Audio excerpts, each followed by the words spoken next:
The CCTV footage of the night Tshegofatso Pule was killed may be faulty, says Ntuthuko Shoba's lawyers. Shoba's lawyers had previously submitted the footage as evidence. It shows that Shoba was outside for 3 minutes with Pule when she was collected by a killer who she thought was an Uber driver.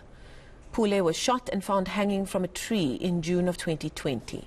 Her killer, Muzikayise Malephane, claims Shoba wanted her dead to hide a pregnancy from his wife. Muzikayise has the latest.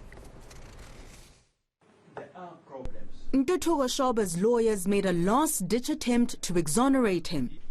Acting Judge Stuart Wilson granted their application to reopen the trial to submit CCTV footage which was already handed in by the state in the form of still photographs. On the 4th of June 2020, at 6 minutes past 10, Shoba and Tshegofatso Pule can be seen heading to the gate. The footage then jumps to 9 minutes past 10. The reason given by the complex manager who testified during the trial is that the cameras only record when there is movement at the gate. Now, while Shoba claims he wasn't outside for 3 minutes between 6 minutes past 10 and 9 minutes past 10, the CCTV footage says otherwise. His lawyers now claim the issue must be with the cameras and that the court cannot rely on this evidence. On the basis of that, the submission is that red flags or red lights should start flashing regarding the reliability of the mechanism, given that even the person that testified here is not even an expert on, he simply is what was told, but as to the history, and he simply says it's a complex entity, and in that complexity we are faced with these problems that they are before court. That is the farthest I can take our case to. There are problems, obviously, regarding the time that is recorded. Now, he says it could not have been 3 minutes. But the state prosecutor pointed out that Shoba's lawyers have never had an issue with the footage, questioning why it's suddenly in dispute. When the still photographs was handed in, my lord, it was handed in by agreement and it was not disputed, my lord.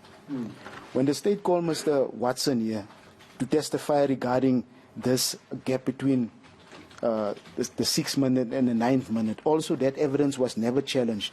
My learned friend also had an opportunity, after I've cross-examined Mr. Shoba regarding this same aspect, to re-examine on that aspect, and he never disputed it, my lord. Now, the state is facing a dilemma now, my lord, because it appears that the state was misled as to what is in dispute and what is not in dispute. Now, it's clearly now that he even says that what this explanation that the state has presented to this honorable court, in fact, is that Mr. Watson was not qualified to do so. And, my lord, if the state knew that that was indeed the state of affairs, I would have consulted with the person that set up that camera and would have presented that evidence. For Pule's family, all Shoba managed to do was reopen their wounds. It wasn't necessary. All that could have been done is just to leave things as they were when the screenshots of the footage were submitted as evidence into the judge. But what I also failed to understand where was this taking us? Because all this evidence that was played today is evidence that was admitted into court, and the defense also agreed for that evidence to be admitted as part of the exhibit into the court. Rather than to say, here, the family, look at your child, here's your child being given to Mr. Malephane, and that was the last moment that we now know that Tshegofatso saw the day on the light.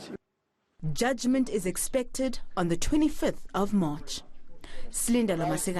Johannesburg.